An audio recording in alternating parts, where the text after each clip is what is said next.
What is up? What is going on, everybody?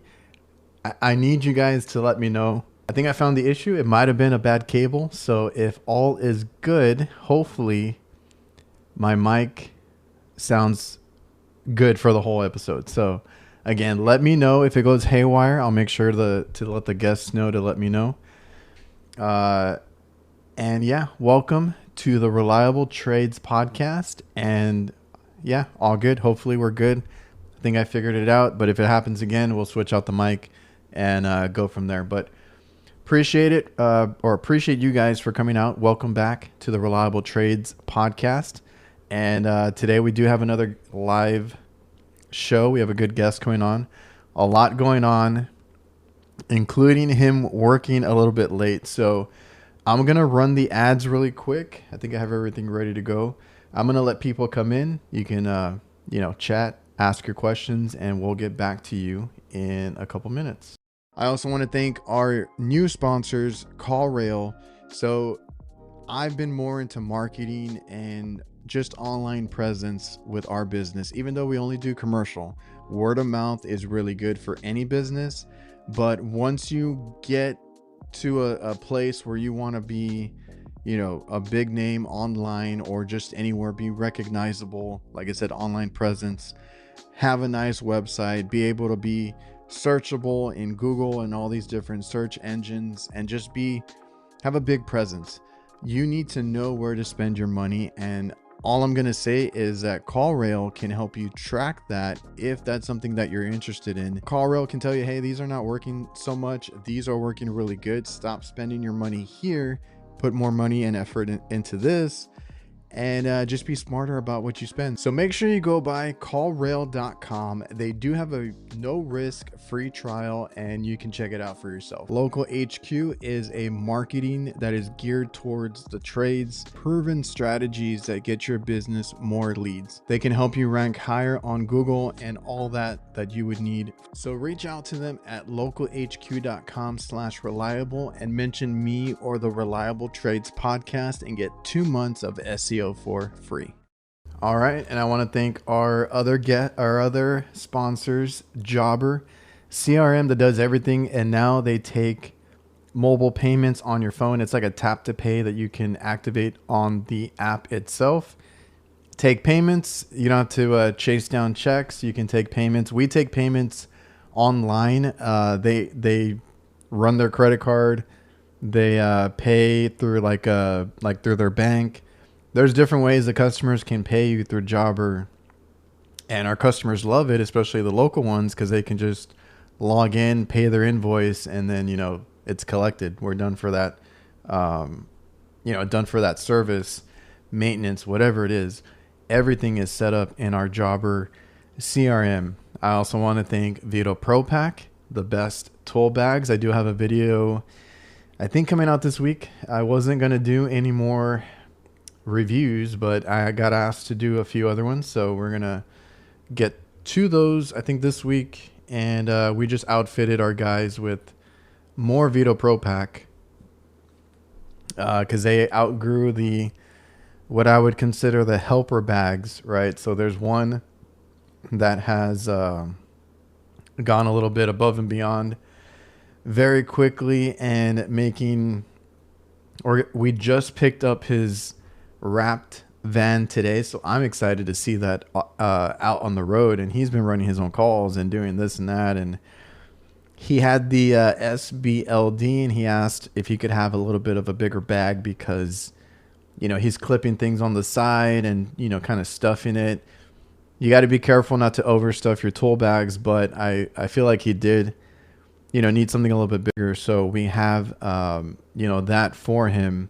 And Vito Pro Pack is basically the best tool bags, and all of our guys have switched over to that. I also want to thank our other sponsor, Live Switch. They they have this video technology that you can use. Personally, right now, I'm training a lot, and that's what I'm going to be using it for. You can also use it for customers. Customers love to send us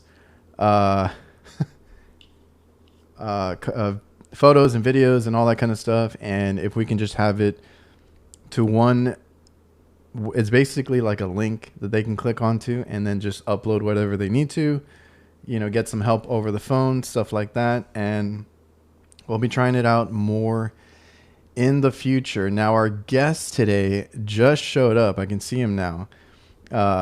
And he is someone else who just started doing his own thing, running his own business, and starting it up from the ground up. So I kind of wanted to get into some of that kind of stuff, and then we'll get into the chat. So if you guys have any questions or have anything to add to it, I'll get through the chat in a minute. But let me bring on our guest here. If you guys are on Instagram, you might know him, the HVAC game. And I need to assign him. What is up? Yo, what's up? It's good to see you again. Good to see you, man. How are you? Busy. Man, today was crazy. But general Stressed? is good. Lots of work. Are you stressed? Today, yes. Are you strictly doing your own business now, or do you still work somewhere? No, I'm doing both actually. So I have Oh my my W-2 God. still, and on the side I'm doing the rest of the stuff. I don't know how And you then I'm guys also do doing it. the social media stuff. I don't know how you guys do it because I just had Rudy just work, and he still does the maintenance that he does, like the apartment maintenance.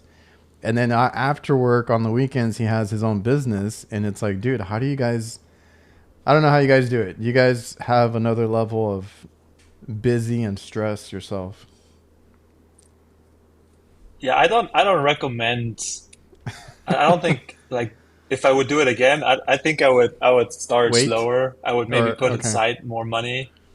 Yeah, like maybe make more, put more on the side in your W-2 so you can just put it on the side and then you go all in and give yourself like maybe like a buffer of like 3 or 4 months or something where you can get it going already. If you have family and friends, just start with that and then just finish your W-2 and then go all in on your business because it's just too much. So okay, so you've if anybody hasn't seen you, you're on Instagram under the username HVAC game. You show kind of your daily Yeah. work, and I actually really wanted to try the Ray-Ban Metas because you do a lot of content first person point of view. So I finally got those glasses myself, and you and I had you on here before, so this is your second round. You help a lot of other Yeah. technicians out, and you have this community that you got going on, and you kind of do some training on top of, because you mentioned you still work somewhere, you opened up your own business, you do social media because you do work with brands, and you help other technicians Yeah. on top of that. It's crazy. I don't you're know why. you're I no, don't know you're why I'm doing crazy. all of You're it. crazy. So yeah, if anybody didn't know, can you just explain really quick what that is that you do on social media, the HVAC game, and kind of that community? Because I think that's a really good thing. And you just had some in person, or you do in person stuff as well. Oh yeah. I mean, yeah, I like basically I started a community to scratch my own itch because when I started out the first, I would say like 3 years were really rough. Like you have to learn so much and I started out in maintenance. So I didn't even just like focus on air conditioning, but I had electrical, plumbing, air conditioning. We had a restaurant in there. We had like fire service, like sprinklers, pool, like elevators. So it was like so much that my mind was just exploding. But when I focused in on air conditioning, also it was like because you have the condensation, you have like all of the stuff going on, like the troubleshooting, you have the electrical, you have the refrigerant side. You There's so know, much to it that when you're starting out trying to have all of the knowledge like aligned, it's very hard. So it's that's like why I it's like started the it's like for community really to myself. For myself, I know the uh, refrigeration aspect front to back. I love working on the actual, like, if it's whether it's a motor or pressure control, pressure switch, fan cycle control. It's low on charge. There's a restriction. Those are my favorite calls. I hate when it's like a leak issue or a like a condensation, like you said, something with a duct. those are the calls that I hate because I'm like, Yeah. I know this stuff and I like doing this stuff. I hate everything else that comes with it, which is why I don't like to do AC as much. We are doing more of it now because I was like, all right, I guess we need to do more of that because there's a lot of places that I'm finding right now that are not balanced correctly. There's no air balance. The Yeah. duct work is a mess. There's spiral duct everywhere. Like it's just not going to work. And it's like, well, I actually have to fix, some of the air issues or the airflow. And like you said, like they have they're like, why are events condensating? Can you fix that? I'm like, man, that's not the stuff that I like to do, but it's very important as well. Yeah, it's something that I wish I would have probably done more of, like going a little bit onto the installation and learning ductwork, installation, like drain Yeah. line management and airflow stuff like that, and installing more new equipment because I'm coming from a maintenance background, so everything that I do is maintenance, like first Yeah. maintenance, and then I do like change outs and stuff like that. But new installations, I have very little experience. I did not But do yeah, going back any. to yeah, sorry. Oh, I'm sorry. I did not do any construction. I did not do any installs. I went straight into service, so that's what I know.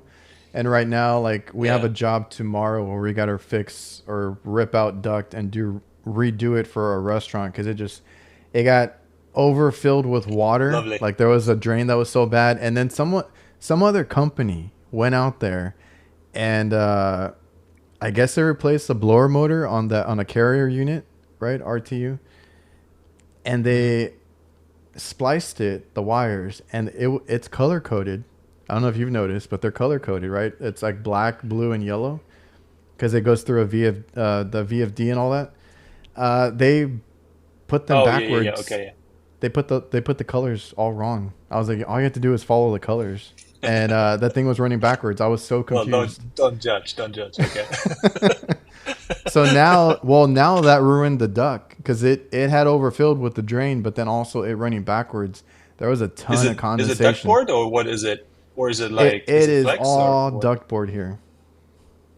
Oh, okay. So Yeah, I that don't thing know is why Texas is trash. like so. Texas loves their ductboard. It's like so weird. See, like everybody's always like, why is it? I'm like, I don't know. It's just a Texas thing. I don't know either. It's like ductboard everywhere. Yeah, because you're from Yeah. you're in Austin, right?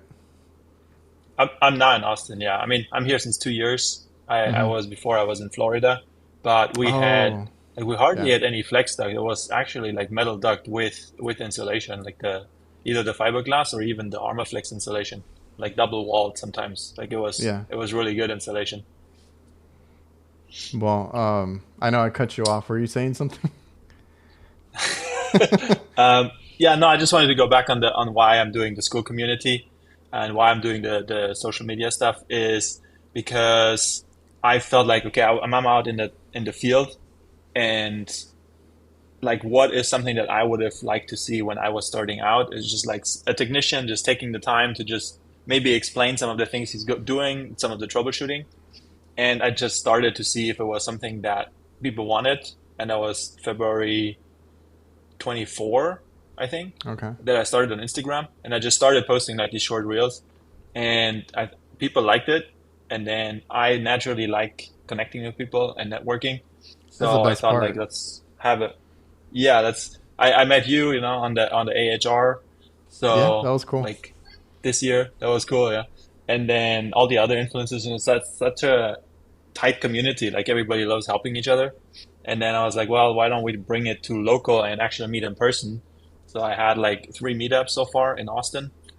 It's just like barbecue, like hangouts where you can come and you can talk shop. Yeah, I was gonna And say yeah, now I have Sasha like, doesn't make you work. This is like for fun. You guys barbecue and hang out and just chill. There's not like an actual like there's no training or working.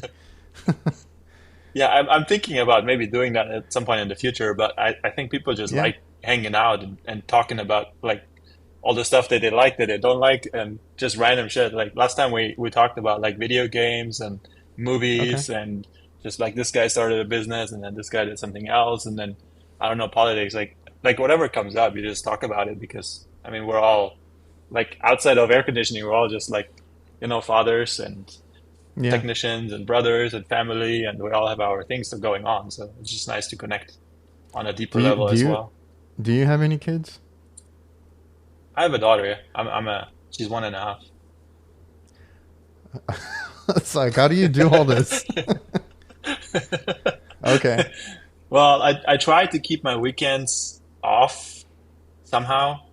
So I try to like set aside time, and in the morning before I leave, she wakes up like at 5:30 anyway. I So remember. Yeah. she's awake. Yeah. And then at night when I come home, I like usually try to hang out with her. And then on the weekends we go and do stuff. Like last week we went to like a trampoline park and just Oh jumped yeah. around for some hours. Yeah. But See, that yeah, it's is very that is my thing. It's like I work all week, and lately it's been better. I haven't worked too late, but I still have to go in every now and then when it's like a tough call or something like that because we hired. So like it's been getting better, but yeah, because you before, mentioned that, yeah. yeah, before I would do all the calls, all the if we did an install, I did all the brazing, all the electrical, all the commissioning. Like it was always me, even though like I had help with my dad or my brother.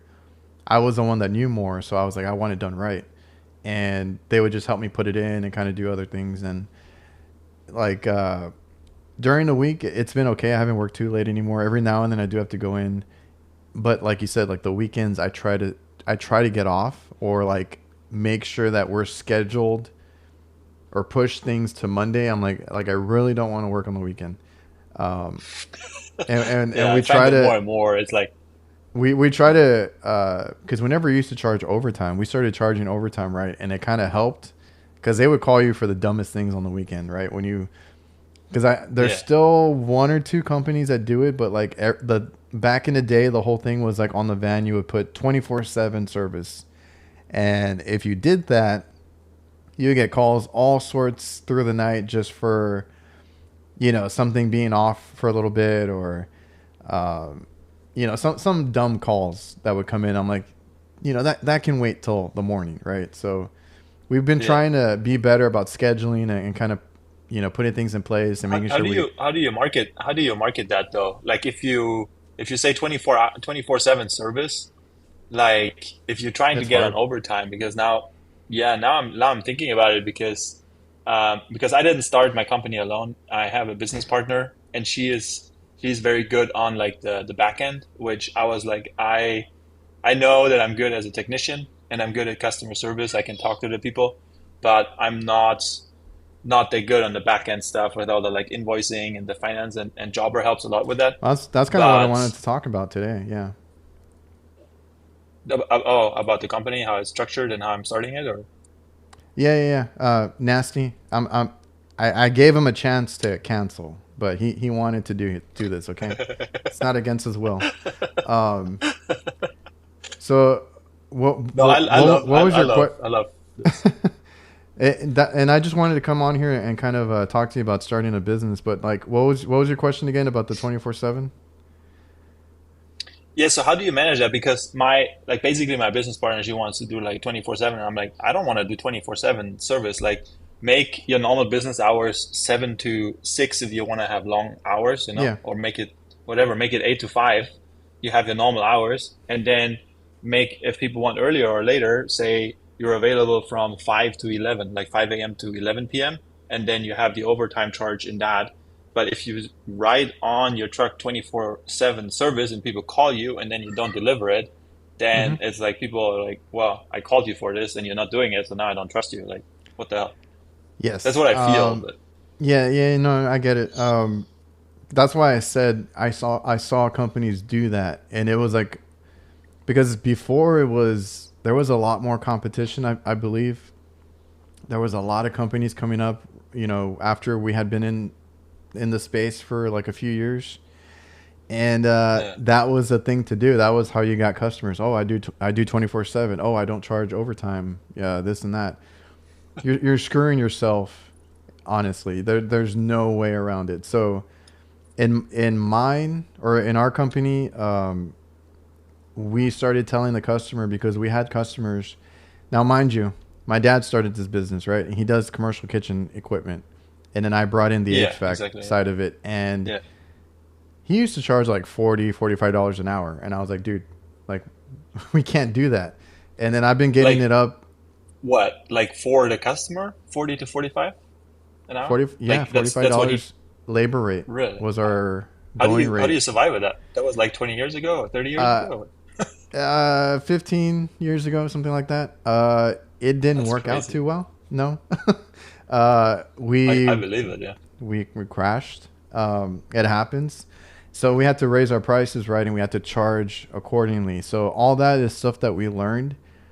Now, when I introduced overtime, because my dad didn't even charge overtime, I was like, dude, we need to deter these people because they're calling us all night, and it's for really dumb calls. So we had to tell them, hey, after 5 o'clock, if you put a call in, and sometimes if Mm. they put it at 4:30, I'm still gonna run it overtime. If they put in a call after 5, they have to understand that that is overtime rate. And a lot of times, if you just talk to them, tell them, explain it to them. That's always how we do it. They'll think about it. They'll think twice. They'll be like, do I really want to pay, that much more when I can wait till the morning, Yeah. right? Because we do Yeah. we Exactly. do Yeah. restaurants. So like if one of the fryers is down, and like my dad got mad the other day because they were like stubborn that they wanted it fixed, and he's like, they got 3 or 4 freaking fryers. Why do they need the last one to work? So stuff like that, you can most of the time get them to wait, or like an AC unit that they don't really use, like for another room or something. So we had to put Yeah. that Like in backlines, place. maybe sometimes. Yeah. Yeah, we had to put that in place to deter them, and most of them understood it, and now they think twice to call us for that. Uh, the thing is now we I think have you want to make it like painful enough where they have to think about if they really need yes, you or if they can yeah, because I'm survive until like, the morning. hey, So yeah, because like I'm doing myself a favor by not working late if I tell them about it, yeah. but I'm also doing them a favor by telling them, hey, this call could be like half the price if you just wait till the next morning, right? Most of the time we can send Yeah. someone Exactly. out Yeah. the next day. Uh, Rarely do we have to wait 2 days, but like, we tell them this call would be a lot cheaper if you just wait till the morning, and usually that works. How many technicians do you have working for you now? Oh Because you said God, you hired this year, no? we just hired 3 people, and we got one more on the way. Three. Really? Holy shit. Uh, So it business is just going good for you guys, huh? it just happened, yeah. So So the other thing is That's I've been awesome. working on my website. So like we had our website go up, and they keep bugging me for like, what are your hours? Because we have somebody that takes care of it.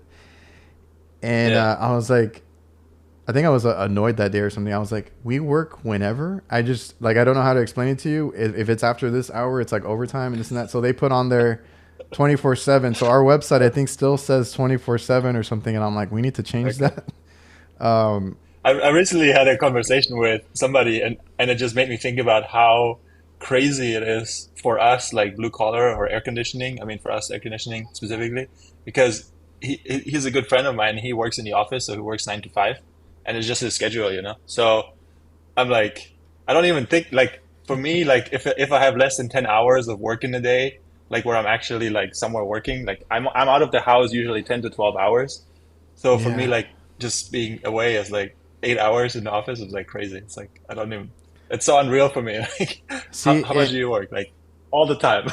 that discussion is the hardest to tell people because uh, even my girlfriend, because she's a teacher. She works a lot too, and I had to explain like I have certain hours, right? But then like because my daughter the other day just asked, or her daughter. Oh, hold on. I don't know if it's on Did my something end. on mine change? Now I can hear you again. Okay, I don't I know if don't it know was me. what that was. Do I sound okay? So her daughter. Now you sound okay. I can hear you now. I don't know if it cut out for anybody else or just me. I don't know. No, I think it did. No, I think my something switched on my screen. I don't know what happened. All right. Anyway, that's why I don't do them live anymore.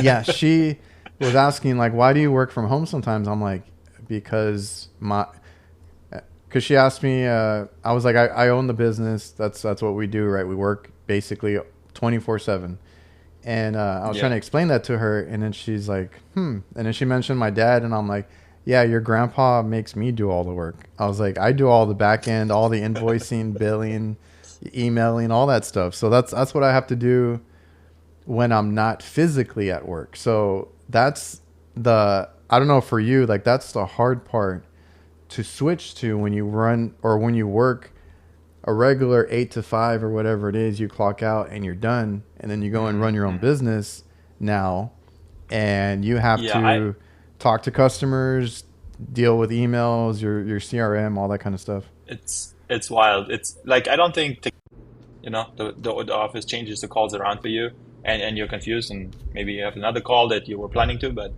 generally you truck, you clock in, you go to the site, you do whatever you need to do, pick up parts of the supply house, you get a PO, and then in the end you're done. You come home, you just clock out, and then you're done. But the it's crazy for me, like, because not just like the setting up of the business, because you have all of the legal stuff, you have your contractor's license, you have trucks, you have insurance, you have inventory, then you have like labeling your truck. Like, do you have, like, you need to have the sign, like you need to have your license on there, just even that. So there's like things just before you get started, but then having the customers, scheduling the customers, talking to the customers, and then scheduling it for yourself and seeing, okay, I have 2 calls scheduled for today.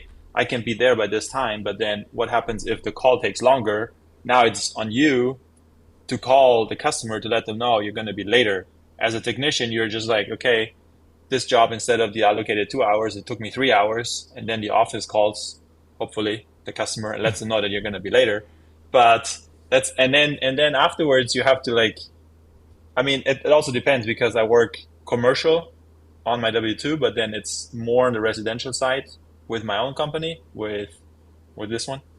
Yeah. Abba HVAC. That's fine. um, so then it's like different. Also, it's like, because then you have the addicts. So you go into addicts, and then you have to explain to the customer what's going on. You have to sometimes just have the service fee, and when you arrive, then you find out what's wrong. So then you list it out on commercial. Most of the time for us, we have a certain NTE, so you have the do Oh, not exceed amount. yeah. So you're like, okay, can I do this repair under this amount? And if you can, you just go ahead and do the repair and bill it. But then with a residential client, you're like, this is what we found. This is how much it's going to cost. But then you have to have the cost. So you have to price out the cost, and you have to know what the material costs. And then what is your markup, because you need to stay in business.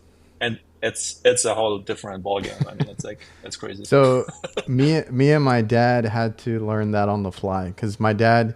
So like you are doing this, and like I said, Rudy, I talked to earlier. I'm gonna have to keep an eye on the sound because it keeps like wanting to switch. So if you ever hear me cut out or mess up, let me know. Um, so or you and Rudy started your business before like actually going full time because you're doing it on the side basically. My dad Yeah.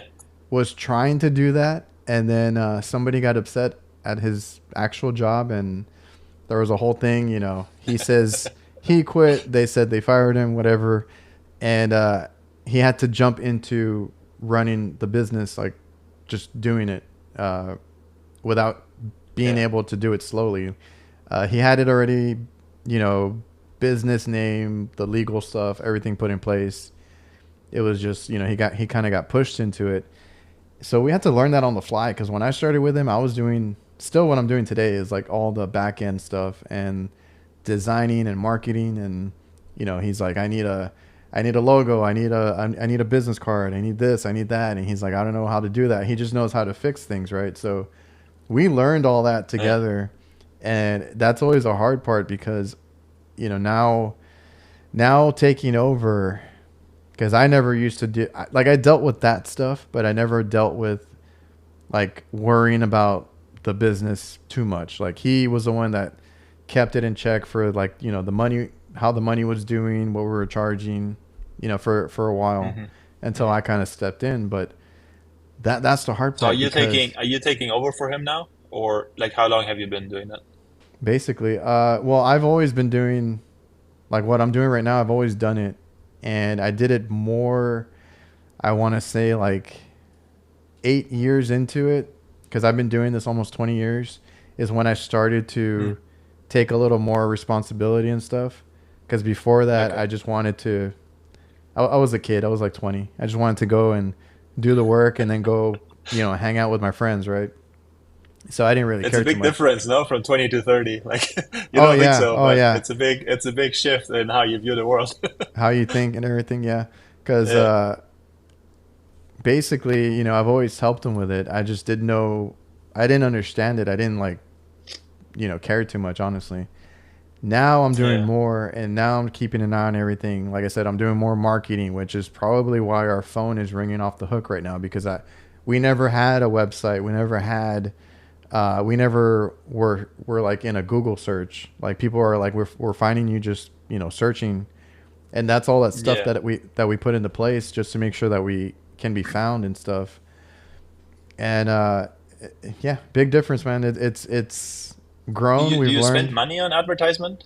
Like, what's your lead generation workflow? Like, do you have Google Ads or something, and then you do your website, and or how do you do it? No, for the longest time Nothing. until it was word of mouth and our van wraps. Okay. So Okay. I've found out how important the But van now, wraps sorry, were. but now Go ahead. because now you mentioned something about your website, and you said since you had your website, you're getting more leads Yeah. because you have a better website, better structured, or just visually more appealing, or what Well, what changed on the website? I don't think we had a website before, and if we did, it was like the probably the worst kind of website, because I probably did it myself. I don't remember. Uh, Okay. and obviously we never used it because I don't remember it. A year ago or two, we started using a marketing person that sponsors this podcast. It's local HQ. They offered to Okay. do our website and all that. So I was like, design one and show it to me, and we'll see if I like it. I love it. It looks great. It's very appealing. Okay. Our jobber form is on there. If they can fill it out, we can get back to them. And Okay, that's good. Yeah. because of that, I think we've gotten more calls. And they also handle our Google business profile. So we've gotten some reviews. Okay. I do commercial. We don't get a ton because like 20 stores is like one manager. So like they've already left us a review. We can't get another review, right? Unless we start asking. I know it's important. So like unless we start asking like all the managers, like the store managers, there's other ways there are other things we can do. But if I'm being honest, we have too much work right now that I'm just trying to keep up with what I got. So the That's a website, I good think, problem to have. yeah, the website I think made a big difference because it is super professional. It looks nice. Uh, so when they search for kitchen repairs or AC repairs or whatever it is, and we pop up, and Mm. everything looks nice and professional, I think that helps a lot. Because we've gotten a ton of Oh yeah. calls. Sometimes I have to turn it down because it's just not what we do. But I feel like as long as that phone is ringing, and I can say no to most of them, and then get some good ones out of it, like that's always what you want. You always want it to ring. People call you this and that. The wraps And are the number one thing, though. yeah, really? Okay. So people call you and they say, "Hey, I saw your truck and I'm calling you now." Yes, my dad has been How do you chased how do you down to get the number and website. that's intense. Okay. That's good And to know. the Yeah, other day we I got a call because they saw us at Home Depot. okay. Like in the parking lot, you were parking and then they saw it Yeah, and then so they I called called you. my dad. I was like, "Hey, were you at Home Depot or something?" Because I knew the other guys were like on a job site. He's like, "Yeah, I just Yeah. left there." He like sounded creeped out. I'm like, "Oh, we have a customer. We need to schedule."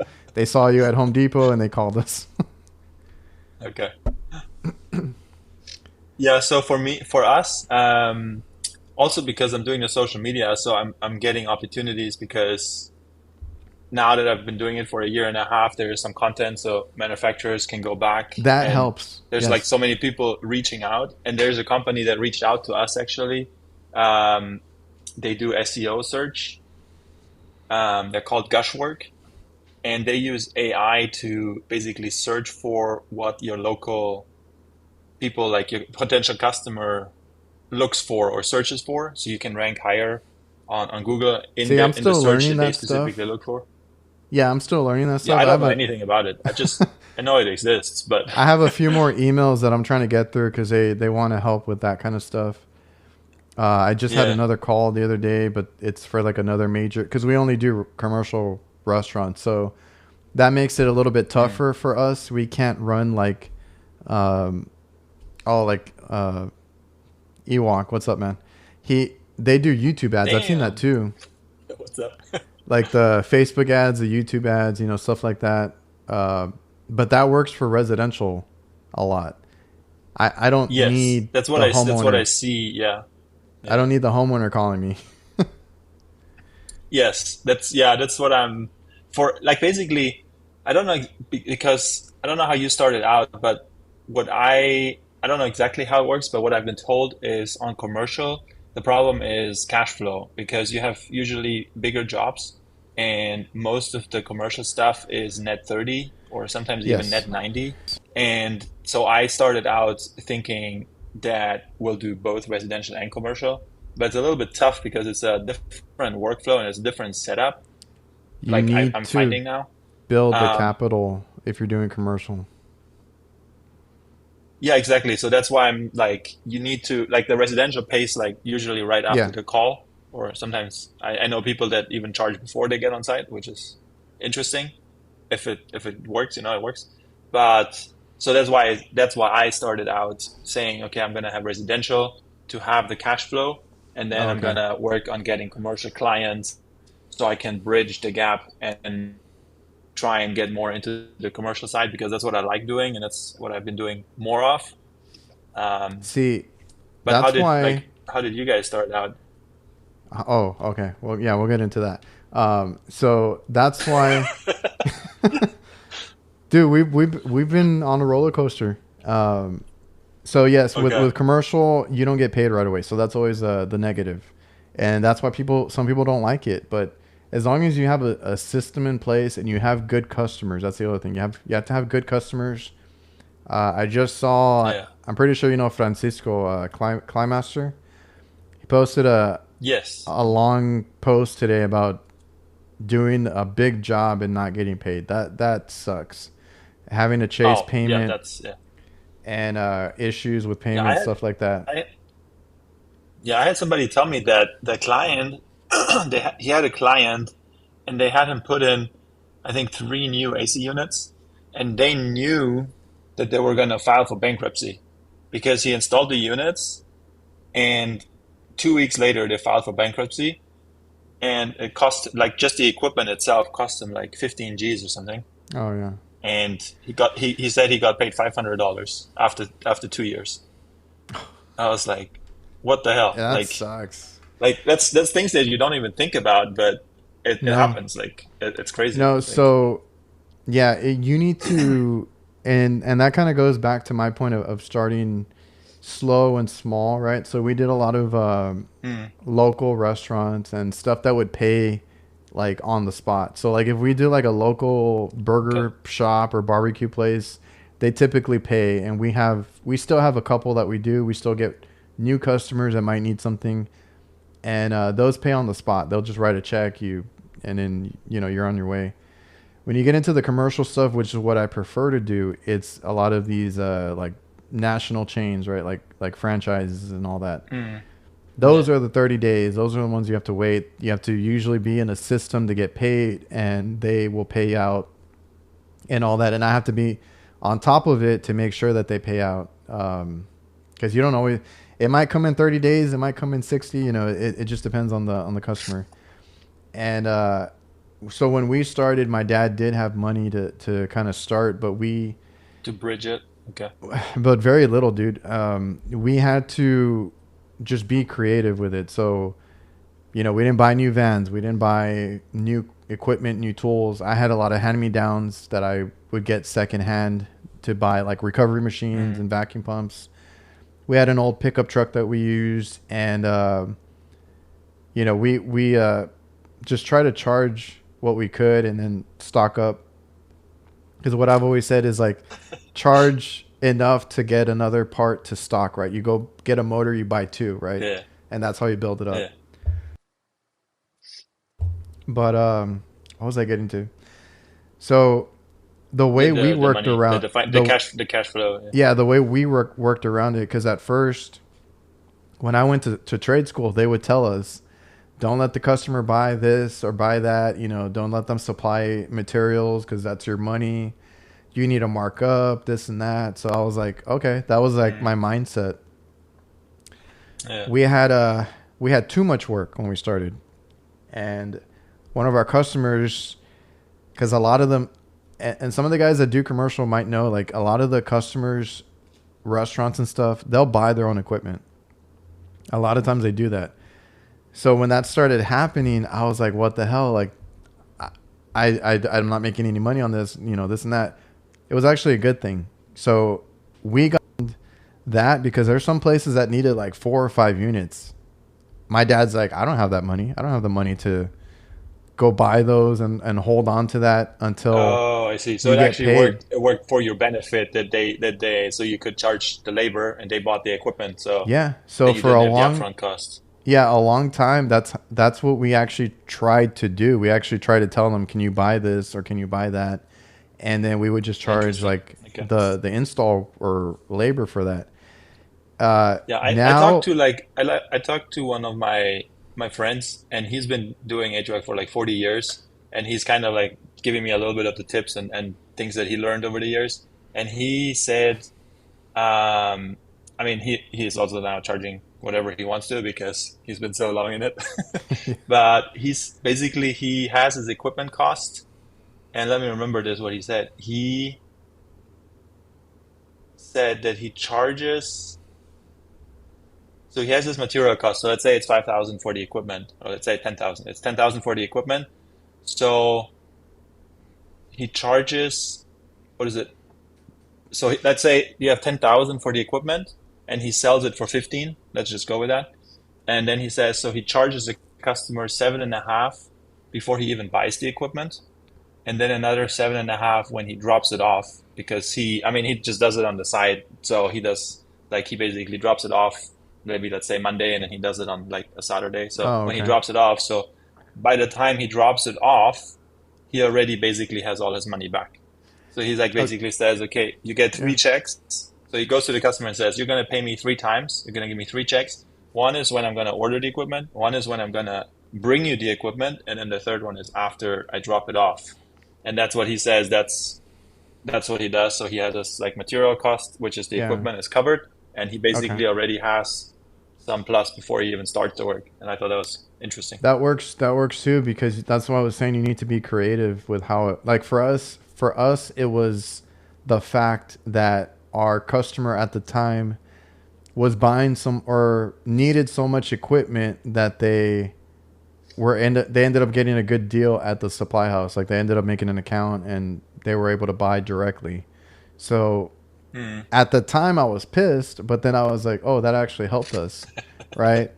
Yeah. And like what we do with new customers, we do something similar with new customers. So we have a customer, like we had one that needed like 2 or 3 AC units, right? And then we had to go make our bids, and then we won the bid, and we're like, okay, now in our quote we have to have the terms as far as like what needs to be paid up front in order to do uh, work for work for them, right? So I Hmm. typically will see if they'll be okay with paying, most of the cost. Like there'll be a percentage, most of the cost, and like you said, it covers either all the equipment or like at least most of it, right? And then we can just collect the rest after we're done because it's all like labor and small things.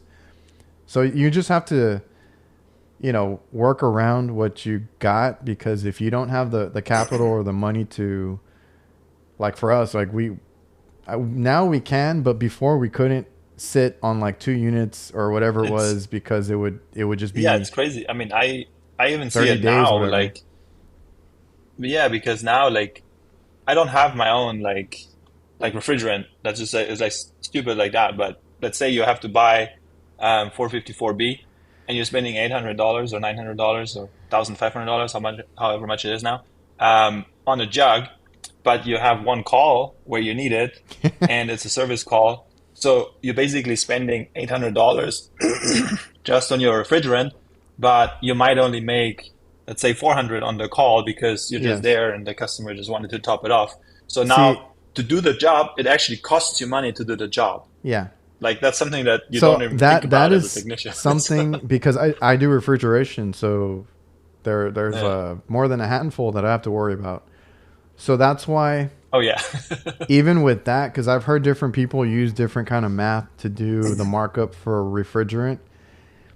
I just charge if it's something that we don't use a lot, I charge a little bit more. If it's something that is like you said, if it's like one of them, like they're like 134A, I wasn't Okay. using for a long time, and we charge more for that one. 407C, the same thing, or there was a bunch for R22. We used a few of them. And also, if that customer has equipment that has been retrofitted for MO99 or what was that other one? 427. I was like, we don't have that. You're gonna have to pay for us to buy that jug, right? Like, there has to Yeah. be a fee Yeah. in there because I don't use that refrigerant. So like, we've done things like that. And Freon was talking about like the markup. Just charge for Yeah. everything. That's I've also told people if you don't know what to charge, and this is what I told my dad a while back, like, and our guys, like, if you don't know what to charge, times it by 1.5, and that's your final price. Just know that it's yeah. covered. That's what I was gonna get to. Like, take down your entire like labor, all your materials, and multiply it by 1.5 or 1.45, whatever you want to mark it up. But that's like an Yeah, easy I don't way how remember you where I can got that at from, least but make some money. But I was like, yeah. that's if you don't know what to charge, use that. That way, because we don't do residential. Residential has a lot of rates, right? Like if you go change something, it's like this is what it costs no matter what. But we are time and material, so I always tell them like figure it out and then times it by that, or ask us if we have a like a rate for it or something like that, or like a set price or a quote. If we don't, just use that math and you'll be covered. As long as it's covered, because if you forget to charge for something, or you have like you're giving out PVC or wire nuts or copper, like you're gonna lose a lot of money. Yeah, that's the thing too. Like all the little items, it just adds up, and you don't really think about it that much. But then if like basically that math, the 1.5 works really well, I think for like a solo operation. But what if you have a technician? Because let's say you're paying a technician, I don't know, whatever the rates are different everywhere, but let's say you're paying the technician $30 an hour, um, and you are hiring the person. So then you have additional costs on top of that, like payroll tax and workers' comp and insurance and other stuff. So from what I've read, I don't know exactly what the formula is, but let's say if you're paying them 30, the cost for you is at least 45, like at least half on top for you just to hire that person. But I don't know if that's like something that you experienced or what's your, it's just, I think our rate or if you're covers looking us. into that too much. Our rate covers us pretty well. We every like when we hire, especially right now that we hired quite a bit, our labor cost is going to go up. There's no way around it. Now it's not going to be crazy. It's not going to Yeah. be like $30 extra, but it'll go up a little bit, and we'll adjust it as we need to. The other thing is like what we're trying to do is because we have our labor rate, we have our overtime rate, and then we also have man and a half rate. So like if we have a helper or something like that, just to cover the cost. We also have Like yeah, you we are cutting the that's helper as a half. it's funny, but So discriminatory. my dad has always done that. Back even when I started, it was man and a half. There's man and a half charge. There's 2 man charge. So we try to make it Yeah. up Okay. somehow. And you just you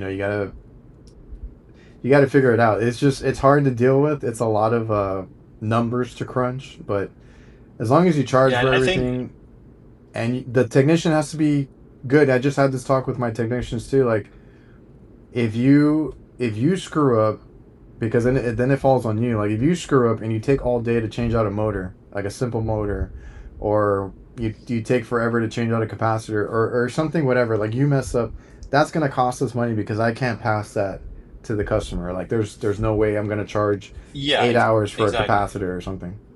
Somebody, No, it's where fine. was it?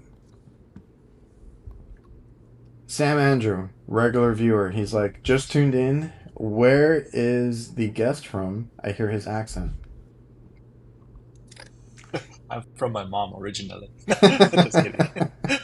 He's from Texas. I'm from I'm well now I'm Texan, yeah, but I'm originally like I was born and raised in Germany.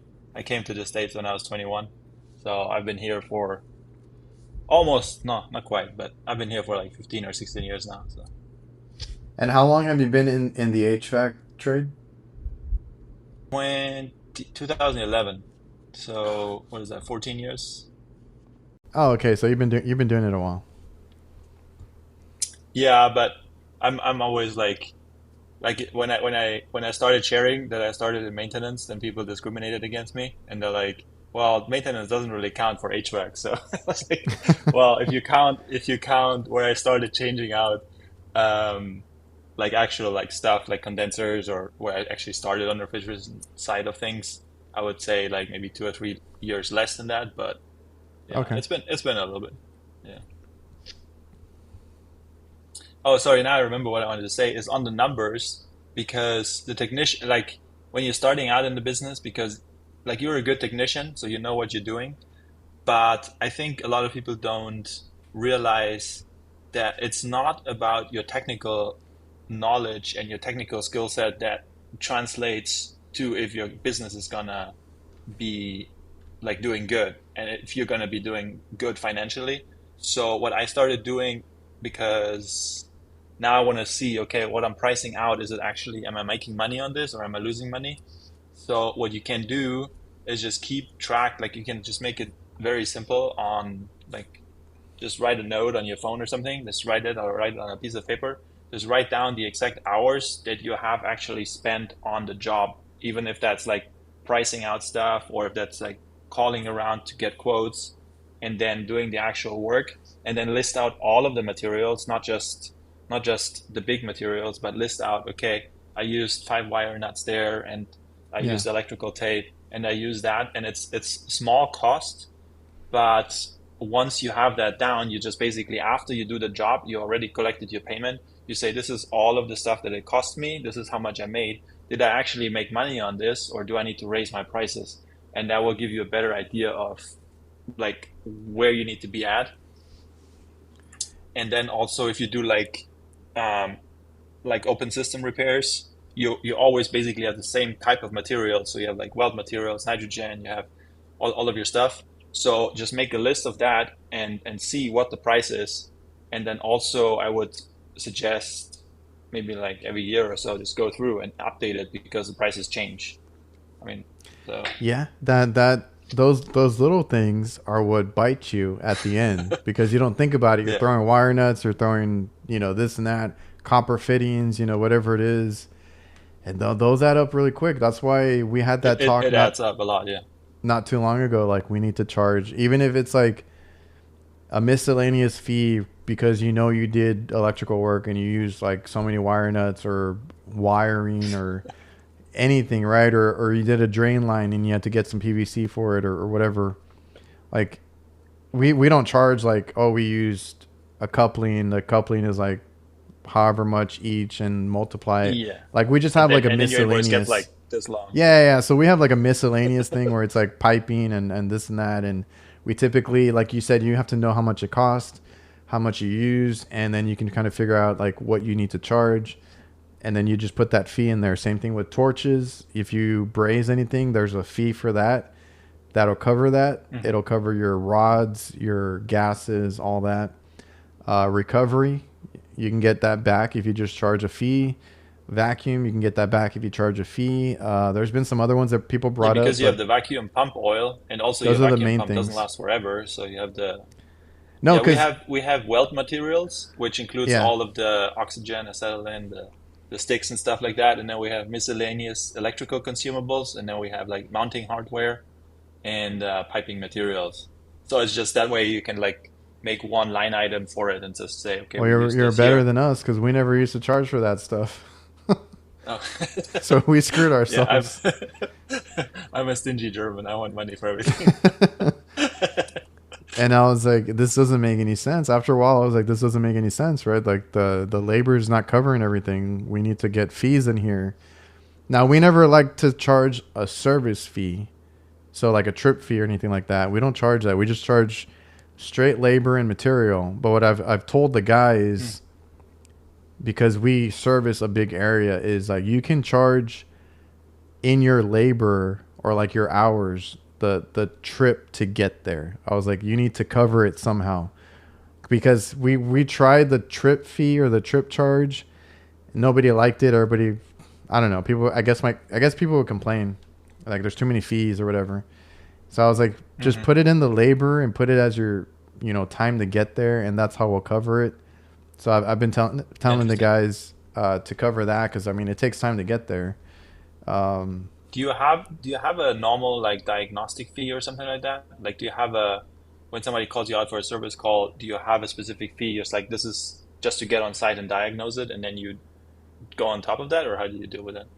no, so we've gone out to a few, because we typically work with the same customers, but like if it's like a new customer and they're like, oh, can you just come check it, and like in that situation, I just tell them there's Hmm. like a minimum hour and a half fee, so it's not uh, Oh, a okay. Okay. diagnostics fee, it's just a labor fee, right? Oh, interesting. Okay, yeah, because I have a um s- it's a service, like it's basically just like a diagnostic charge. So I have that, and that's just whatever is my charge. That And works too. then We haven't had to put that in place. We can cover most of what we need to with that kind of setup. Like, and I tell the guys too. I'm mm, like, if you go, especially if it's like a regular customer, maybe an hour minimum.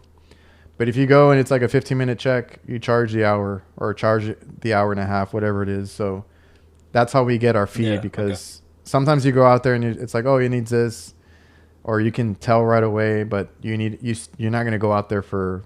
I'm not charging 15 minutes. I'm charging, a bigger amount. Yeah, yeah, for sure. No, I guess it's just how you set it up and how it works for you, but if that works for you. And then how do you do it on the technician side of things? Do you because I know there's different setups, but do you like because you're paying your technicians, is it port to port, or do you have like when they get on site, or is the trip home, is it paid, or how do you guys do it? So we're super small. We haven't had to get super strict. A lot of the Oh, guys okay. that have That makes worked sense. here have been really great, and the guys right now that are working for us are all younger and they really want to learn. So like, I'm not saying that we're like we don't take advantage of them. Like we don't make them work late or anything. They get out at 5, right? Like they should be going home at Mm. 5, but they get paid on. They're like on salary, Shit. so they Okay. should, yeah. So they're like on salary. We're not super strict. Now, if they're late to these calls that we schedule, then that's something else. Uh, Yeah. and my dad used to be a little more strict with it, but he's been happy with the guys that we have, and they've been good. They've been hungry. They've been doing a lot. They volunteer to stay late sometimes. They volunteer to work weekends. We try to pay them. We do cover them for overtime, so that is where we keep track. But like their normal Okay. hours that they work during the day, like during the week, like their 40 hours, it's just paid on a weekly basis or on like a salary type of deal. We don't, Interesting. you know, Okay. we don't kind of dock them for hours here or there.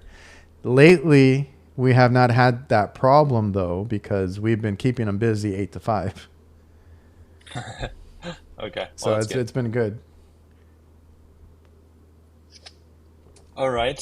Do we have any specific questions on like starting a business or getting into it that you had, or maybe we had in the chat that I can answer maybe now from my limited like because I've been doing it for like 3 or 4 weeks now. So Well, I whatever I wanted to learned ask so you far. earlier, like, what made you jump into it, like, quickly or this quickly? Honestly, I've asked myself that question recently because I'm like, why am I so stupid to start this? And yeah, because like honestly, I make enough with between my like commercial job. Like I'm not lacking anything. So I was like, why am I actually doing this?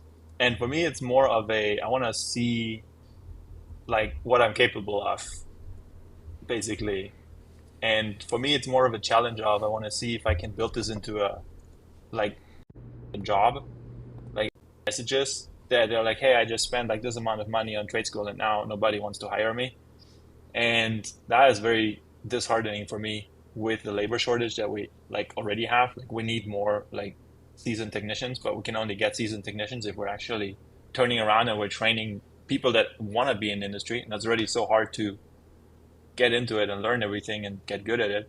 Um, so I want to see if I can kind of help in that way. And I have already ideas if it's gonna work out.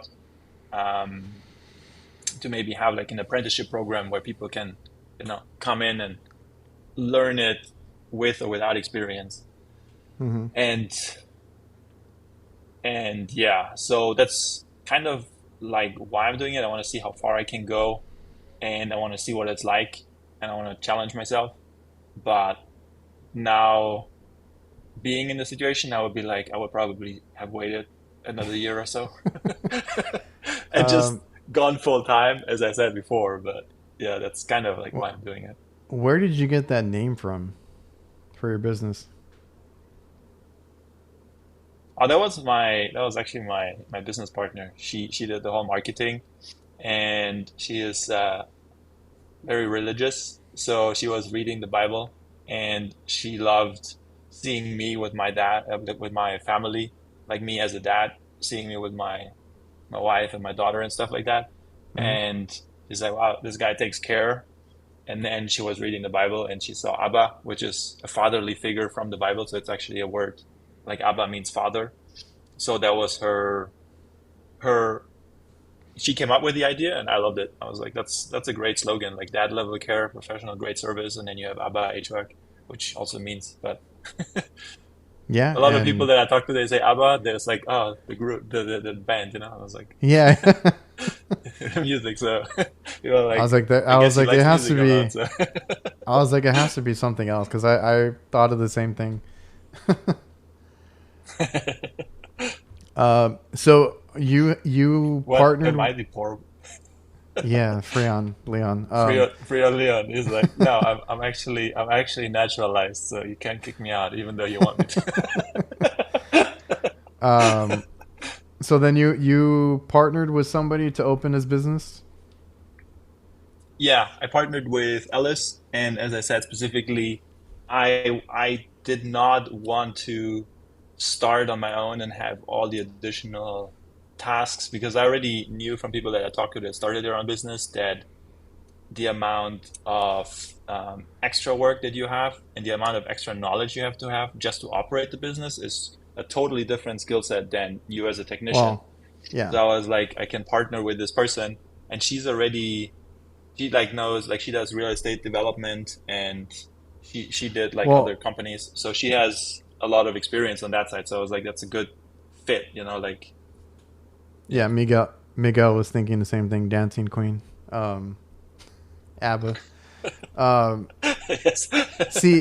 see, well, you have a head start, and that's another thing to realize as a business owner is you don't know everything. You need to find the people that do. So you already kind of have that help on that end. And I, like you said, Yeah, the thing she is, knows more of the I'm business. just, yeah, I'm curious about business, and I don't know if it's just a natural thing because my parents were self-employed, and I started a company myself when I was 19 back in Germany. I did like landscaping, so I had my Oh own yeah. company back then, and I like subcontracted stuff out. So I don't know if it's just because I saw my parents do it early on that they were self-employed that I kind of went into that mentality. And I've been listening to a lot of Alex Hormozy and Cody Sanchez and like other people online that are like more of the entrepreneurs and buy a business or like have a business, and a lot of people like the School of Hard Knocks. They're like, if you want to go fast, go alone, but if you want to go far, go with a team. So I already had this because I also talk to people like you that have their business that are like, you don't know how much additional work you're gonna like basically sign up for when you're starting a business. And so it kind of scared me a little bit. And that's why I specifically said, I want to start a business, but I don't want to do it alone. And Alice actually approached me and asked me if, because we work together on the social media side of things, like she helped me with some of my back end social media stuff already. And so she asked me if I was interested to start a business. And I was like, yeah, I mean, Mm. I'm looking for someone. So Okay. it just kind of naturally evolved, and then we're like, we gotta just jump in. So, That's cool. Yeah, like I was gonna say, you have your help right now to kind of get it off the ground. We didn't, but another big thing is like networking. Some that was what my dad was good at, is networking with like the supply houses, places you get parts from, places that you want to do business at, people that can get you in places like that. That I realized real quick that you need a lot of that too. You need to network and have good friends to help you yeah, out when you need it, because that's how we got into like early on. That's how we got into some of those places that we worked at, was because we knew somebody and they liked my dad, hmm and they were like, well, let's give you a try, and we'll try you out, and give you some work. So yeah, that's how we got into a lot of stuff, because my dad knew people. And the other thing was, yeah, we talk about marketing. We didn't do marketing back then, but we went to restaurants and we went to hospitals in person and gave out cards and brochures and talked to them and try to be personable, and like try to get along with them, and talk to them as a human, because that's all they want, right? They want to have a connection and a good relationship with the people that they call to service, that they're going to be there every week. You're going to see these people every week, so they want a company they can trust and they like having there. So that was the stuff that yeah. I saw That's very early big. Yeah. on, and we did a lot of it in person, like talking to restaurant owners and managers and stuff like that. And one thing that I don't think, like, I don't know how many people know about that, but there is a lot of Facebook neighborhood groups. And Mm. I've heard from several business owners that if you do good work for one person, like you can basically get an entire neighborhood Word of mouth. for you. Just, yeah. And they just post it in their, like, what happens is either the person needs somebody and then they post it in their Facebook neighborhood group and it's like, hey, do you know a local HR company that does good work? And then somebody has good experience with you, so they post your name, and then all of a sudden you have the entire Yes. neighborhood giving you work, Well, which see, is again, it's also that's digital, that's that's a online. word of mouth. Back in the Yeah. day, 20 years ago, uh, Yeah. we did work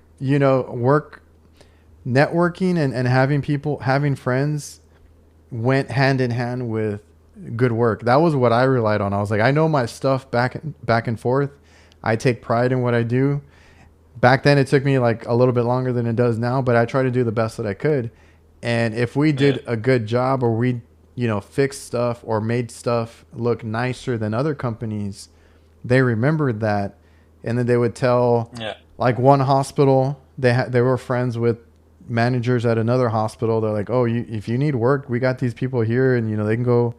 We'll refer them, and this and that, and same thing with restaurants. And so that stuff has always worked, and it's just, I think, like you have to keep up with the times, because now I never wanted to do marketing or online stuff, and now I'm doing it, and the phone is ringing like Yeah. crazy, and I'm like, we should have done it sooner. Yes. Whoops. Do you think, I don't know if you do it a lot, but do you do social media for your business as well? Because I think most of the content that I see for you is more like you're sharing tips for technicians as well, or like tools that you use that you work with. Do you do Back anything in the for your yellow, business? Do you have a dedicated? back when we had yellow pages. Um, What are so yellow pages? No, that just kidding. so that's why I started my uh, channel on Instagram. Well, I started on Instagram. I started my Instagram and my YouTube channel for work, because we were looking for work at hmm the time. That was like during the COVID, or right before. Oh no, it was during COVID. We had work, but we were looking for more, and I tried social media. The problem is I couldn't reach people that were local. I started getting people from other states, other countries, right? Seeing my stuff, and I'm like, oh, this is completely different. Like that, it wasn't working for business. And Yeah. I even tried the Facebook stuff and all that, and it just wasn't working. Sometimes I would get Interesting. Yeah, I think what messages, works better. Yeah. but they weren't getting anywhere. Like, oh yeah, we'll call you, and nothing. Yeah, I think what works better is if you have a social media account company and you're posting like the work that you do before and after, customer testimonials, and maybe just like Yes. sharing things like little tips here and there. So when the customer finds you online, Yes. then they go and research you, they find your social media, and they're like, okay, these guys, they look like nice people, like they have some customer success stories, you have some before and after, and they're like, okay, let's call them. So I think it's more of a, once they found you already, it's just a more of a trust, So like if you it builds build, trust, I think. yes, if you build up a social media account and it's like just you and your work or whatever it is, you can use it Yeah. later for business because uh, there are some guys like Curtis and a few others that get work from their YouTube channel because they post, all their work basically, right? Like that's Well, I and just they get like Indian guys asking if they can come work for me. oh, I used to get that a lot too. No, but like for some people it works. So like for those guys it works. Yeah. For me, what I've tried to do is, and I was trying different things for a while, but like I have social media that does well.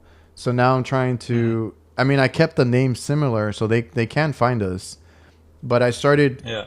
mixing the two. So like on our vans, we have a website, right, that goes to our work website, and then my social media accounts are linked on that website. My social media handle is linked on our vans, and I was Mm. actually thinking Okay. about it today, or not today, but last week, because we're wrapping like 3 vehicles right now, and I was like, because I made a work Instagram just to have it so I can upload like actual work photos and not like all the crap that I post, but so I have a business profile, business Instagram just for pictures, right? Just, work related pictures before and after, or the guys working, whatever it is, right? But I was like, should I put that one on the van or should I keep mine? And I was like, you know what? I'm gonna keep mine. And I just in my bio, I just put where I'm from and then that I own, and then I link the business profile Your company. Okay. there. That's That way smart. they Yeah. I think it's because better my if you have a personal. Yeah. yeah, because mine is like there's so much content on there, like that's where I want to direct them to. And if they see my YouTube channel, I mean I work at these restaurants, that's all my YouTube stuff is. Like they're going to Mm. see the kind of work that we do, right? And it's like well, if you want to go to our business page, you can go there, but it's mostly going to be pictures. If you want like actual But I also think footage of that me it's working, more it's like mine. from the customer side. I think it's more, it builds more trust if it's you as a person instead of you as a business. I think people are a little bit wary nowadays of like company accounts because they want to see you as a person working for, like they want somebody that they I've can I've connect with had instead of I've had a faceless customers that person. that watch my YouTube channel. They're hey, I've seen you on YouTube, and I'm like, oh shit, okay. Like that's why I try to be super honest in my videos, and I never put any Yeah. customer, under the bus or anything like. And that's how I've always been. So it doesn't really matter if they find my YouTube channel because the way my dad has run his business, the way he taught me to run it, is to be honest with the customer all the time. And that goes back to like the trust and you know Yeah, relating be to very you transparent. Like, yeah. as a person, because if you're honest all the time, they're not getting taken advantage of, because that is something that we take. Like we get a lot of customers that are fed up with a company that is lying to them or overcharging, or I've heard some weird stories, and they find us and they're like, Oh yeah, we've been screwed over. that's crazy. So you always got to be honest, even if you make a huge mistake, you mess up, like just be honest and Yeah, try it's to better to just say, it's own up. just better to say I fucked it up, and then I'll and make it then just right. fix it, and Yeah. then yeah, exactly. Some companies give a discount on maintenance or parts if you write a review. I've thought of it, but I don't know. We're working on it. Yeah, I don't know. It might be an incentive, but I think it's more of like where in the customer journey you ask for the review. Because I think if you ask for it like after the work is done and you're already out of the house, it's kind of too late. Yeah, And it's yeah, hard. I don't know. I mean, it's a good incentive, but yeah, I mean, reviews are very important because people look at them, They're and if you have a lot important. of 5-star reviews, then Yeah. they're Well, they're super important, important but they're hard to for. get unless you're on them about it because I can't tell you how many times I'm like, yeah, I'm gonna leave a review, don't worry, and then I forget. I feel so bad. So like, you Oh know, yeah, it I'm it, so it bad with it happens, myself. Yeah. and that's why like I know you're with Jobber too. Like that's how I got all my reviews. I think was through the Jobber thing because we have it on to ask for reviews and stuff like that. Yeah, So we have we've it. We have automatically set up for it that like after the job is done, it sends it. But I think it's I don't know. I'm still new to this, but I think if you ask the person or if you go already into it, it's like, hey, we're here to provide like this. Like, I yeah. mean, I hate to say like, hey, we're here to provide 5-star service because it's like so like salesy. But if Well, you're like, there's hey, this we're like here to make it all right. there's a sales. Yeah, The other sales tactic is, did we provide you with like after if you want to do it afterwards? Do you feel like we provided yeah, you 5-star service, and then you hand them the tablet?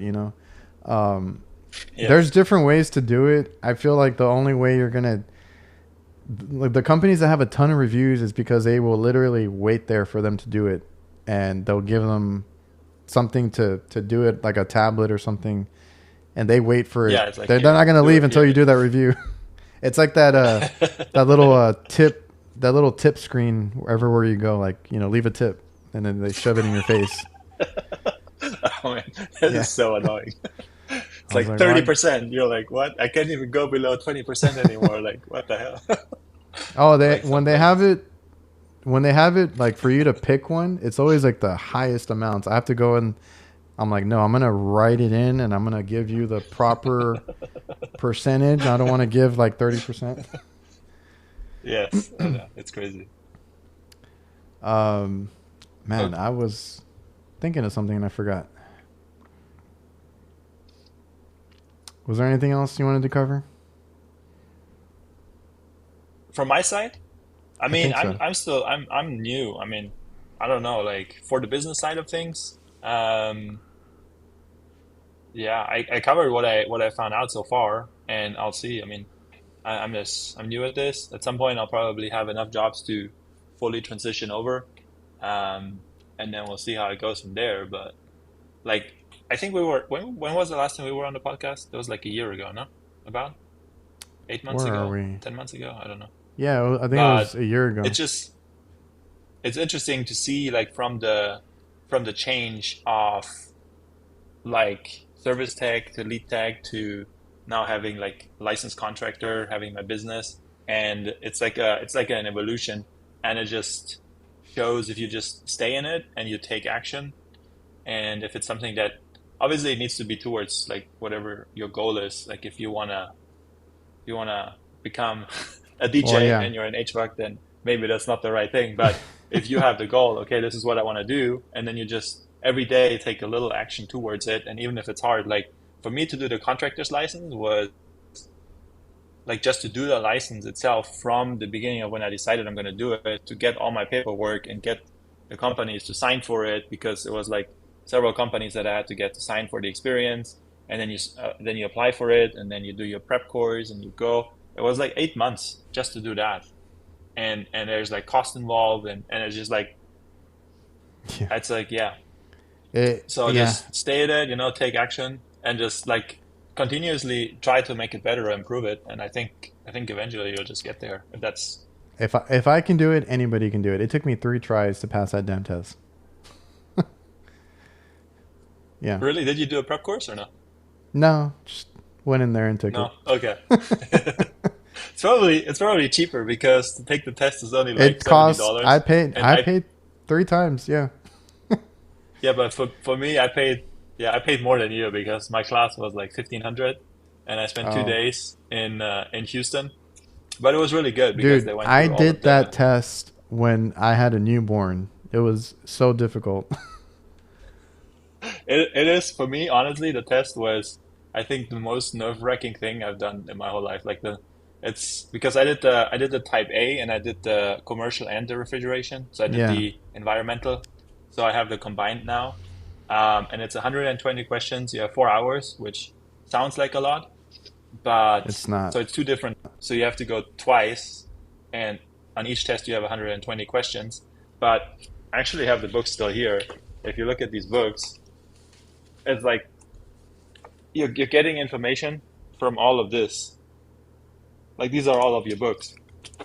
So they're having like I think they mentioned it. I think they have like 6,000 possible questions, and it's from everything from system design to troubleshooting to installation to refrigeration to electrical to it's so That's what crazy. threw me Like, off. but That's what threw me off because I went in there and I took this in my early 20s or mid 20s, and I hadn't been doing it that long, but I was like, I want the license, and I was I mean, like, it's really good to have a license. yeah, and I was like, this is not the stuff that I do or even the stuff that I see here, but you need to know everything to take that test, Yeah, and it's it's book. open book. It's the book knowledge. Yeah, Yeah, it's but the it's book open knowledge. But book, you have to know how to navigate the books. and you don't have time to be looking at for every answer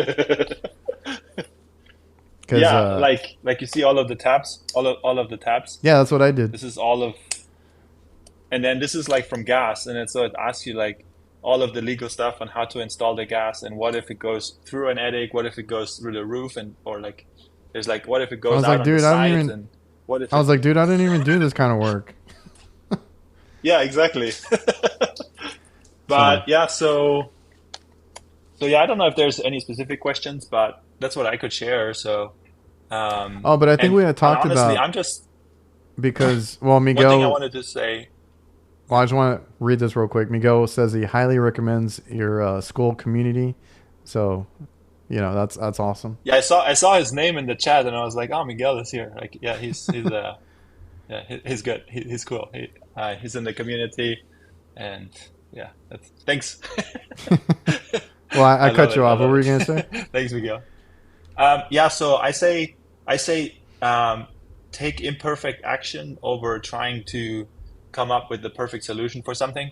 Like honestly, I'm still running my service calls now, like after, but that's for and then I have my normal car. So I just literally take my tools out of my truck and I put it in my car, slap my sticker on there, and then I drive there. So like I think Do what you got to I do. Yeah. think yeah, exactly. And I'm really inspired by like people like Ewok. I don't know if he's still in the chat, but he's like full blast. He's going. He's doing his social media things. He's learning. He's sharing stuff. And then he instead of buying like this like fancy sports car or something, he went and bought a van, and he's setting up this van with all of these brands, You know what I was and he's doing just at setting 20? it up. You know. Oh, and that's the hardest part Part of it. because, real quick, buying a van, I've always told people buy a used van because it's already mostly outfitted. Like every time we buy one, like it already has refrigerant racks and the shelving and everything, right? Because people always want to go buy a brand new van, a brand new truck. I'm like, that's going to cost you a lot anyway, but the shelving and the racks, that costs a ton of money in itself. But yes, Ewok buying a work van to have already as his main vehicle. That's cool. I love it, and I think it's cool. And he's been smart about social media, right? Because everybody always wants to be have a big account, have all this stuff, right? Because social media, everybody's on there. Everybody Yeah, thinks a certain way about but he social has a media smaller, like he influencers. has less followers than me, and I think he probably has more sponsorships than me. Well, I mean, he's bigger on he YouTube, but throws himself out but there it's a crazy. lot, Like, and he yeah, for networks. sure. That's Yeah, it's no, he does it that's the very well. networking thing. But no, but everybody always wants. Oh, I want free tools. I want free this. I want free that. He's setting himself up by buying a van, and then he's like, okay, I'm going to work with this company because they offer shelving and Mm, ladder racks, yeah, right? And he's like, okay, my van yeah, is that already stuff is outfitted. expensive. That Yeah, that stuff is and expensive. then Like some he, shelving is like 6 to 10 grand, no? it's Like for crazy. vans, Yeah, it's and crazy. then he works with tool companies, and now he's already set to have all Oh, his somebody's tools. commenting that there's no sound. I don't know if that's. I It's can I probably can on. hear you, but Yeah, it's probably on YouTube. It'll sound fine after. oh, We're gonna end it already anyway, but um, okay. you he has it outfitted. He got, he's working with tool companies. He's getting his tools set. So he's already ready to run a business at Yeah, 20 or and he's still 19. like, yeah, exactly. Um, so basically, he's setting himself up, right? What was I doing at 20 years old? I was buying these 20-inch rims for my sports car. Stupid expense. Very Yeah, stupid expense. yeah. Anyways, yeah. So I love So, seeing that, like setting yourself up for the future yes. success. So that's why I'm like also saying like, if I would have like known what I get myself into, I would have probably waited another half a year or another year, and then gone in ready, with like a van setup and done it similar to Ewok. Yeah. But that's why I'm saying I'm more of like just start, figure it out along the way and just continuously reiterate. Yeah. Oh, Sam was saying, because I did hear when it cut out, it was when you were running your service calls. You said you use your personal vehicle, right?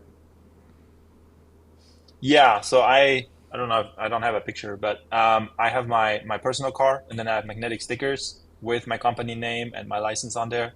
So when I go on a service call, I literally just grab my tools out of my service truck for my W-2. So I grab all of my tools, put it on my car.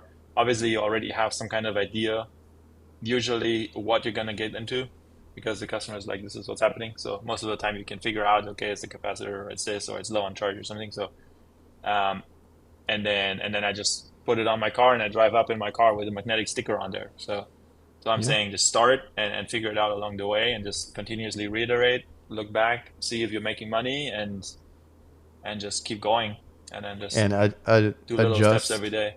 adjust accordingly. Yeah.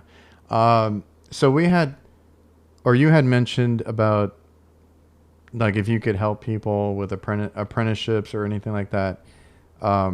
That was Hmm. something, I don't know if we talked about it on the last episode, because that was something I was thinking about last year. Was like, I've heard the same thing because you mentioned it earlier, and about people that can't get a job or they can't get experience. I've heard the same thing over and over. Yeah, Uh, it's weird because apparently all the companies that are hiring at 3+ years. But if you're finishing trade school, you don't have field experience. So I'm like stupid. Like you're spending no, 20 and to and $25,000 on your trade school, and if and then you can't anything, find a job. Like what the? yeah, and if anything, the people that are coming out of trade school are better equipped than most guys that you find that are 3 years in or whatever. Like, they have trade school Technically, knowledge. depends depends which trade school you go to. Well, I don't know. I'm just thinking because I've heard some horrible stories too my about trade brother school, went but went through trade school after I did, and then when he finally came to work for us, uh, it was like just awesome because somebody else finally understood everything that I would tell them, right? Because I was working with older technicians. They didn't do yeah, superheat. They didn't do recoveries. They didn't do vacuums, yeah, all this other crap. So I had to work with a lot of guys that didn't want to do anything. And then when my brother came, I was like, oh, thank God, because he went to trade school and he understood all this stuff. Um, so I kind of wanted to do the same thing where we can train at our business, and then, like, if they stay, they stay. If they go, they go. I just want to, at some point, want to help. People get their experience. That was my thing too. That was one of my goals, and I think we can do that pretty soon. It's just, we got so busy, and we took on some guys. Like I said, we hired. What? How many did I say? It was one, two, three, you said right? three. Yeah. Yeah, So one guy came from nursing. I thought he was gonna just not hack it, and he is really good. He just doesn't know everything. Like, I have to explain, how the refrigeration cycle works and all that, because he hasn't gone to trade school or mm, anything.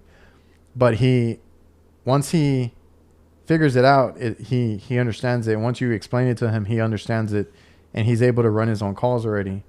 The other one's a helper, so he's gonna learn along the way. He just did or he's about to do the skill cat thing.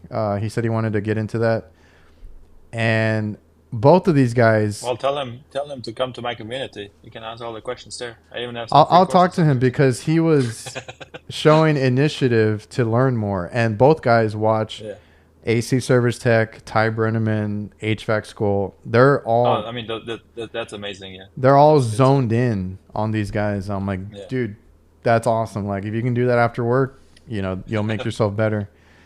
And then the other guy that we just hired has done this kind of work before, but more maintenance. So he's really good. Like he Okay. helped me the other day on an install doing a lot of the work.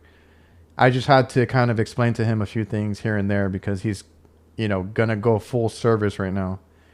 So we've had that luck, and we have another kid that's gonna go to trade school and then come and work for us next summer. So it's been there. I'm in a training role now, which feels very weird to me because that install that we did yesterday, I didn't do a lot of the physical work. I just came in and helped Isn't that wire. weird? Isn't that weird when you're Yeah, just standing back and you're like looking over the shoulder and you're like, this needs to go there, and you're like, I'm not doing anything. Like I this feel is weird. weird. I feel very, very weird. And I also had to take calls and do these little phone call meetings in between and all that. So that it Mm. just helps me because I don't have to be stuck on a job, doing that kind of stuff because I got business stuff to do. Um, and Yeah. I have to Did be you ever think patient. about how to structure it? Which one or what? Like, did you ever think about how to structure like an actual apprenticeship program, No, like from the side of it? No. Yeah. no. So typically I was just thinking like we would take on some kids and then like see how they do. And because the thing with us is we weren't going to be paying a lot to take in like a helper or apprentice, right? Like they have to start on a lower pay. And if they would want to make more money, we would just have to let them go or let them find another job. That was kind of just my basics of it. I hadn't figured it out yet. Um, but the guys that we have right now, I mean, obviously they want to make more money, but they really enjoy working here because we let them make their mistakes. We let them figure it out. We let them, and we always help them out when they need it. And Mm. like that one guy that came from nursing is running his own calls, and he's like, dude, I like the freedom. I'm glad that you trust me. I'm glad this and that. Like I'm like, as long as you do good, like I you're mean, I fine. mean, you struck gold. Like finding people like that is kind of like that's Oh, what everybody's I looking know. for. Me and my dad have had Like this some go-getters, you conversation. Do not let these guys go because I was like, I don't know if we're gonna find other ones. know. So, but I have to be patient too That's awesome. because the whole training thing is weird to me because I'm used to like, oh, just let me do it. It's So, I know yeah, it's like for me it's yesterday, weird. For me it's yesterday weird they too. were brazing, and I was just like coaching them through it. And then we looked at it. I'm like, oh, you missed a spot, so let's do it again. I was like, just Uh, just try it, and if you didn't do it right, just you go over it again. Like it's not a big deal, but it's just taking the time to train has been very different for me. I believe it. Yeah. All right. Well, I don't want to keep you too long. I appreciate you coming out after work. You worked late, right? Oh yeah. Today, yeah. I mean, I Overtime. literally arrived. I arrived when it started. Oh, I ran I out felt because kind I of was bad. like, I I need to felt make kind it. of bad, but it was a good conversation. No, I mean, I wanted to be here, so that's good. I hope I could share some of the stuff that I learned, and I hope I could help somebody. And If yeah, so anybody, if you wanna, well, no, I was gonna say yeah, if anybody needs anything in Austin, you do those meetups for the HVAC techs. You have that school community online that can help out some of the younger guys. I like that story though. I like that you said that you know didn't have this or you wish you had this help when you started, and then you're able to offer something now because I've had those conversations. Why do you do what you do? Why, like, even what I do, like, I was like, because if it helps one person, it makes me feel better, yes, because yeah. I wish I had So it. yeah, if you like, for me, the HVAC game, the school community is really about connecting people, and we have almost 500 people in there now, and Oh, it's wow. basically how I describe it is it's a Facebook group without all the bullshit. So it's actually a dedicated group for people that want to learn and improve. See, And I have I, some more in-depth courses in. Yeah. no, I was gonna say I always wanted to do something like that, and then I saw you doing it. I'm like, oh, he has it covered. I was like, because I that's a lot of work. it is a lot of work, actually it is. But so if you're interested and if you want to connect and actually learn and also share knowledge, and we have a lot of, it's funny, it's a weird mix between a lot of really new technicians, so like just straight out of trade school or still in trade school, to people who just got a job, to actual like business owners that have like 10 technicians working for them. So there's all the experience levels. There's some technicians that are doing it for 30 years. And the cool thing is that everyone can ask questions in the community. You can get feedback, and it's from all over the world. Like we have people from New Zealand in there, from Mm. Africa. It's crazy. So you see all the different things that people work on, and then I also have some more in depth, specifically focused on troubleshooting courses in the community as well. So you can just join and be part of the community. And then we have, it's not very often, it's not like regular, but we have meetups in the Austin area locally. So I posted in the community. If you want to join, you can join there too. Um, so yeah, that's just, I just do it to basically provide something that I wish I would have had when I started out. If you want to Uh, join, you're welcome to. Love to see you there. yeah, that's And yeah. awesome. And you can find him on Instagram, the HVAC game. I'll try and link all that stuff as well. And I'll definitely mention it to my guys because they've been really into like the YouTube stuff, and that's everybody nowadays. Like I didn't have that, so again, I wish this is Yes. something we wish we would have had when we started, but it's available now. You can go to the school community, like you said, or you can go to YouTube. You can find anybody, even on Instagram that can help you out. I've asked a lot of people there just for help sometimes, and there's plenty of guys Oh are yeah. willing to It, help, which is awesome. yeah. Um, Sam Andrew, I worked with a guy with a lot of experience, really good tech, argue with me that when he told him the low side temperature was the actual temperature of the evap. See, that's what I like about my new guys is they go by temperature, they go by saturation temperature, they don't go by pressures. That was always the argument that I had with my senior techs.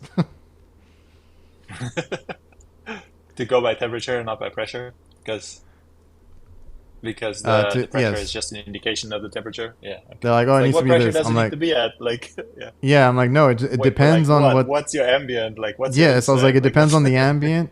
It depends on the if the box is hot. There's a whole bunch of things that goes into it. Um, yeah, and mainframe heating season, unless you're in the southern, it's 90 degrees down here, so it's not. We're not gonna get that anytime yeah, soon. we're from Texas. We don't have. Yeah, it's like another 2 months before we start There's getting our heating calls. yeah, really. So not yet. All right, man. I appreciate you for coming out. Thanks again. I'm gonna hit the outro, and like I said, I appreciate it. Awesome. Yeah, thank you. It was a lot of fun. I love talking to you. All right, man. Let me hit the outro, and we'll end this one. Appreciate it. Thanks, everybody. We'll see you guys next week.